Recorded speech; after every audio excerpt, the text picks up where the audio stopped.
Hi guys, I hope that you're all feeling quite knowledgeable now about A Christmas Carol and you've all had plenty of time to reflect on the novel.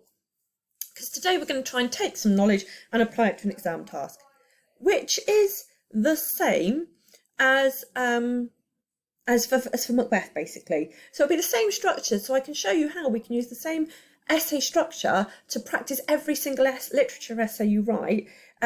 And then once you've got the structure nailed, that reduces cognitive load. Your brain doesn't have to think about how to structure it, and you can become more creative and play around with the structure. But it's just good to have an initial framework that allows you to kind of build on in the future. So the exam task we're going to have a go at answering is this one. How does Dickens present Scrooge as a character who changes? This isn't exactly what the exam task will look like for A Christmas Carol, but I prefer starting in this way and looking at the whole exam task rather than looking at how it's structured in the exam. So we'll start with this and then we'll build into a exact replica of an exam question. So we talked in the last lesson a lot about character who changes, how he moves from this avaricious, terrible person at the beginning into a much better person at the end. So what I'd like to do is try and write at least 5 bullet points of ideas. So I don't want you to try and answer the exam question at all. Just thinking Scrooge, a character who changes, 5 things that come to mind. Pause this video and write down, you may come up with several. Anything at all that comes to mind about Scrooge as a character and how he changes. Pause now and do the task. Okay. So hopefully you came up with several. I have been doing the exam task at the same I have been doing the task at the same time, just writing down anything at all that comes to my mind when I think of Scrooge as a character who changes. And on the board are my ideas, on the screen are my ideas. At the beginning, he's avaricious and cold-hearted. He rejects family. He's isolated and alone. He does not value the poor at all. He thinks if they die, he doesn't care. And in that respect, he very much echoes the beliefs of his age. The dominant viewpoint, that idea that the life of the poor had little value and that if they died, well, that was just how it was very much how people saw the poor. However, he changes because by stage 3, he becomes ashamed of his choices. He realises that the poor are people too. He realises that the value of life is measured in the good that one does, not money. And then at the end, he is symbolically reborn. He chooses philanthropy, that means kindness and charity, over greed, and is lighter and happier as a result. So that Scrooge as a character and his change has a clear didactic function. Didactic means it's intended to teach. So through Scrooge's journey to redemption and seeing how it's not only the poor who are better off, Tiny Tim is able to live because Scrooge changes, but also Scrooge himself who is better off because he is lighter and happier. So we've got a clear moral message we can draw from the novel. So you may have additional ideas. If you didn't manage to come up with many, you might be able to make a note of a few of mine to help you along. Because your next job is a good old GST. So we know about GST paragraphs. I've read quite a lot because several of you have been emailing me really impressive GST paragraphs, and I've emailed you back to hopefully tell you how brilliant and awesome and wonderful you are as humans, or your English teacher may have done that. But we use the GST structure for every literature essay we write. The introduction is always getting engaged with the task and setting out a big view we intend to prove. And if you're comfortable with these sentence stems, you can use them to build your introduction of your Dickens essay. Throughout the novel, immediately encourages you to be general. So it ensures that you say something general about Scrooge and what he's like throughout the novel. And I mean, that's quite straightforward, isn't he? Throughout the novel, he's a character who changes from being quite bleak and unhappy and greedy to much kinder. So that's quite an easy one. The second sentence, we can use the sentence stem in particular, because that forces you to say something more specific about Scrooge. In particular, how he is horrible to the charity collector, or in particular, how he treats his employees terribly. He rejects his nephew. You can't say all those things, but you just pick one particular example of a way that Scrooge is a bad man. However, that's when we then bring in the other side of him. However, through his experiences with the ghost, he realises the error of his ways and becomes a better man. And then the thesis sentence is by far the hardest one to write, but really important. It seems that Dickens, when we stop talking about Scrooge as a character and we start talking about Dickens as a writer with a purpose, and it seems that Dickens has a clear moral message for the reader, doesn't he? And you could perhaps summarise what you think that message is. So, using the notes that we've made, either my notes that I made here, or the notes that you made when you did a little bit of initial planning, all of which do is 3 sentences that set out the beginning answer to an answer to this question that use the structure GST. So if you could pause the video and do that for 10 minutes, that would be fabulous. Okay, so obviously then you would need to evolve it.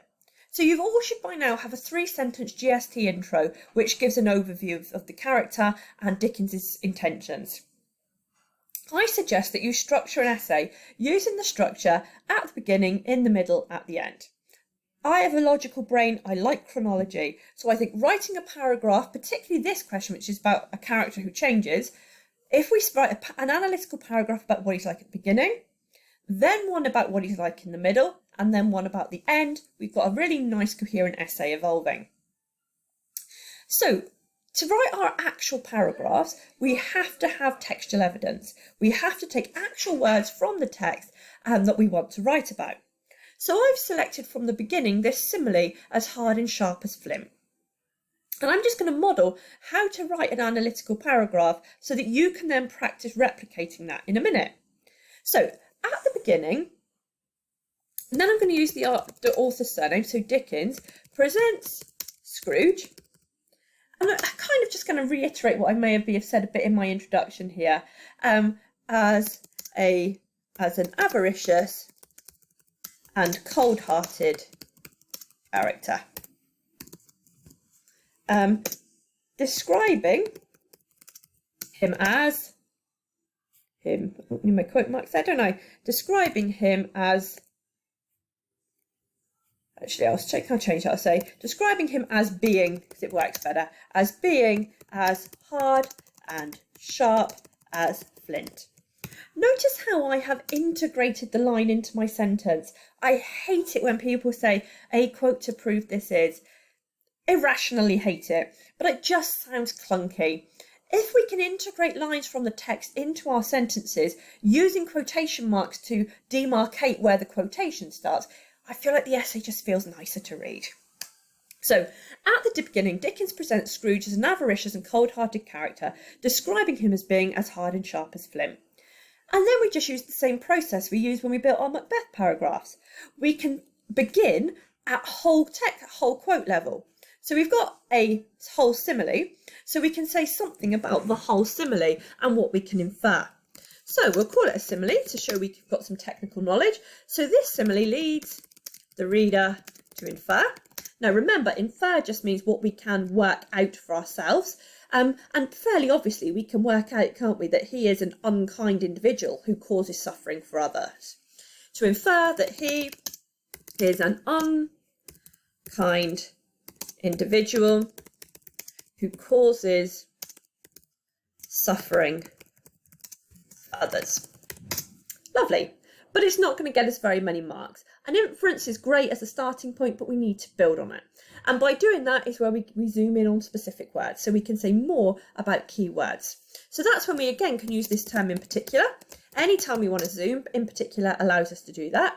So in particular, I'm going to talk about the adjective sharp. The adjective sharp. And I'm going to talk about the fact that it, makes one think of a weapon. It conveys connotations of pain, representing the way that Scrooge's behaviour inflicts pain on others. So the adjective sharp makes one think of a weapon and conveys connotations of pain. Connotations just means what emotion or idea does the word make me think of. Makes one think of a weapon and conveys connotations of pain, suggesting that he inflicts pain on others through his cruel behaviour. Now, of course, the word flint is also important here, but it's a however moment, isn't it? Because flint is a rock, but a rock that's capable of a spark. So I'm going to say, however, the use of the word flint is very interesting. It is an interesting choice of word, I think. It's very interesting because it is a rock that is capable of creating a spark. Perhaps this suggests that although Scrooge is hard on the outside, just shrink the font here so I can continue writing. Perhaps this suggests that although Scrooge is hard on the outside, he has a spark of human kindness within him. This foreshadows, foreshadows is kind of a posh word for hints, foreshadows the way that Scrooge will change in the future as the ghosts ignite kindness within him. Okay, so I've gone beyond a simple inference at phrase level or simile level, and I'm digging into language. So let's have a quick check of what we've written so far. At the beginning, Dickens presents Scrooge as an avaricious and cold-hearted character, describing him as being as hard and sharp as flint. This simile leads the reader to infer that he is an unkind individual who causes suffering to others. In particular, the adjective sharp makes one think of a weapon and conveys connotations of pain, suggesting that he inflicts pain on others through his cruel behaviour. However, the use of the word flint is very interesting, because it is a rock that is capable of creating a spark. Perhaps this suggests that although Scrooge is hard on the outside, he has a spark of human kindness within him. This foreshadows the way that Scrooge will change in the future as the ghosts ignite kindness within him. Pretty happy with that. I don't feel I want to change it.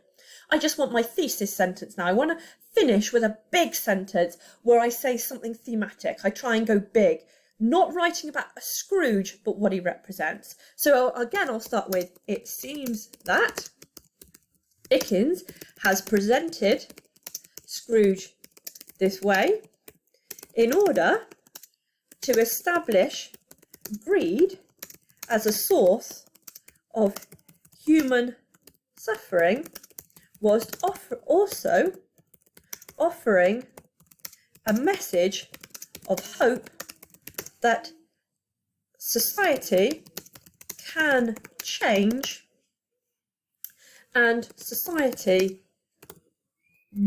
can be better for it. I'm not sure if that makes sense. Okay, so it seems that Dickens has presented Scrooge this way in order to establish greed as a source of human suffering, whilst also offering a message of hope that society can change and be better for it. And let's lose that bit because that doesn't make sense, and be better for it. So you can see how I'm building my sentence, my paragraph in exactly the same way I did with Macbeth. Starting by introducing some textual evidence right at the beginning of the paragraph, saying what I can infer from it, building up a kind of detailed exploration of language, and then my thesis. Trying to finish my set paragraph by saying a big idea. Not talking about the character, but about the message that's being conveyed through the character. What I'd like you to do is to finish today's lesson, if you've still got time remaining, by writing a second paragraph that starts at the beginning. So you can say, at the beginning, Dickens presents Scrooge as an avaricious and cold-hearted character, so you can use exactly the same words to get you going. But when you get to this point, describing him as, you're obviously going to have to change that, because you're going to need to use a different detail. So you could have, at the beginning, Dickens presents Scrooge as an avaricious and cold-hearted character. Apologies for the barking, guys. So you could change this bit I've highlighted a grey, so it could say, when Scrooge says. So at the beginning, Dickens presents Scrooge as an avaricious and cold-hearted character when Scrooge says, decrease the surplus population.